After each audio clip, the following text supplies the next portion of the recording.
Friends, ఇప్పుడు మనం ఎక్కడ ఉన్నామంటే Guntur Loyola high school Nallabadu అండి. ఇది నాకైతే చాలా బాగుంది. వ్యూ పరంగా అయినా స్టడీ పరంగా అయితే చాలా ఫేమస్ అండి. ఇది ఎప్పటి నుంచో నాకు ఈ స్కూల్లో నచ్చింది ఏమిటంటే గ్రౌండ్ అండి. 3 సైడ్స్ గ్రౌండ్ ఉంది.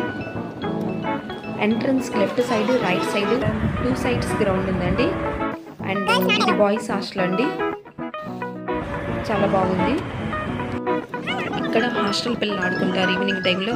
దీనికి బాస్కెట్బాల్, షటిల్ అన్ని గ్రౌండ్స్ దానికి సపరేట్గా ఉన్నాయండి. చాలా బ్రాడ్గా కూడా ఉన్నాయి. నాకైతే బాగా నచ్చింది. మా పిల్లలు అయితే ఫుల్ ఎంజాయ్ చేశారు. మేము కొన్ని పిక్స్ కూడా తీసుకున్నాము. వీళ్ళు ఎవరైనా జాయిన్ చేయాలనుకుంటే చేసుకోవచ్చు. ఇది ఇంకో గ్రౌండ్ అండి. హాస్టల్ ఎదురుగా ఉంటుంది. ఎంట్రన్స్లో రైట్ సైడ్ ఉంటుంది ఈ గ్రౌండ్. ఎన్ని ప్రోగ్రామ్స్ జరిగినా అక్కడే ఉంటాయండి.